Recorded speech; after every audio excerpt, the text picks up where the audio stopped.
Hello.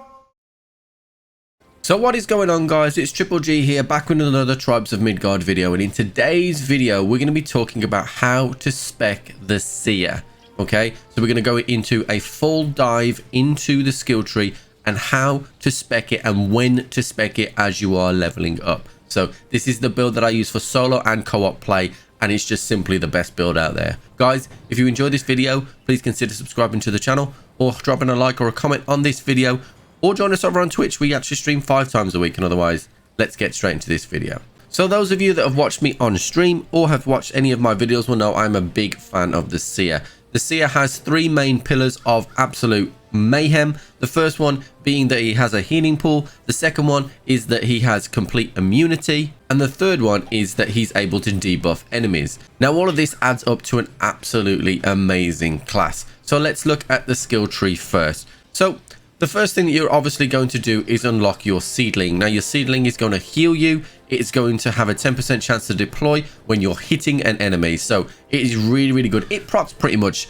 on most attacks. And when you have 2 or 3 enemies around you, it really, really does help you just survive and gives you that extra bit of toughness. So the next skill I like to take is Tempered. Now Tempered will give us that temperature immunity, meaning that we can go wherever we want, whenever we want on the map, giving you a key advantage early on when you're trying to get to your quest person or when you're trying to take out your first Jotun. So Tempered is definitely the second skill that I would take. Then I take Weaken and Do. Now this is a top tier perk. It will not only reduce their armor, it will also reduce their damage they're dealing to you as well. And it works for your teammates. So it's really, really strong. It obviously successive hits weaken the enemy even more, up to 10%.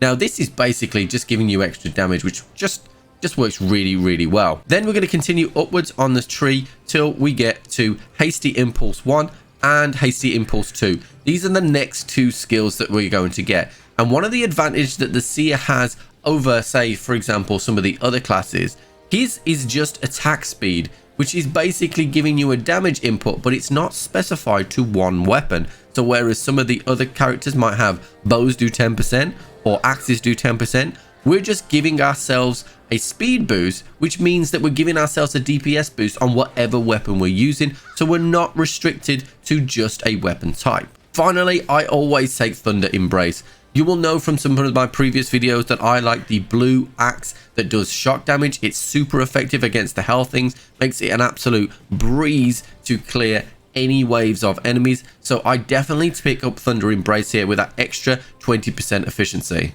Then we're going to go down the tree to Fast Revive. Now if you're a solo player, you probably are thinking, well, I don't really need this. However, it's absolutely critical for us to get to the next skill, which is a top tier perk. So whether you're solo or whether you're co-op, we're going to be taking Fast Revive. It's going to let people revive us faster, and it's going to mean that we can revive people in just 1 second. The next skill is Yggdrasil's Roots. This is a top tier perk. It will stun enemies in the Seedling's radius. This will save your life so many times. It is a brilliant and top tier perk. Basically what will happen is an enemy will run into the Seedling and vines will overtake them and they will stun them for a couple of seconds and they will not be able to move, allowing you to maybe pop off a heal if you're in trouble or get that final blow and move on to the next enemy. The final skill that we would have is completely up to you here.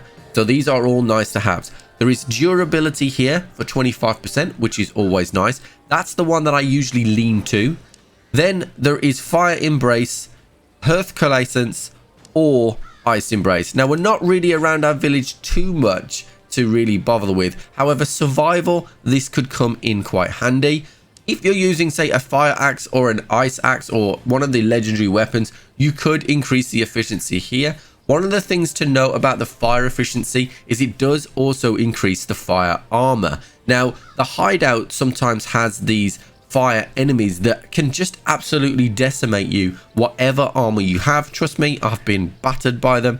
So this is also quite nice for that. In terms of the armor setup and the weapon setup, the Baldur's Blaze weapon is absolutely top tier for just having endgame. You can clear through blood moons and waves really, really quickly. It also does exceptional damage to Fenrir with that little spinny AoE attack on the Y button. You don't have to get so close to him to able to do consistent damage. It also has a right trigger AoE that you can leave under Fenrir and get out there. It works really, really well. It's also nice to have a bit of variation as well. So a legendary fire hammer works really, really well. Make sure you mix it up. You could even go and get the void bow, the legendary bow as well. But just bear in mind that your legendary choices will be determined by whatever Jotuns you've had up until that point. Armor wise, because we are resistant completely to temperature, I would go for the fire armor personally.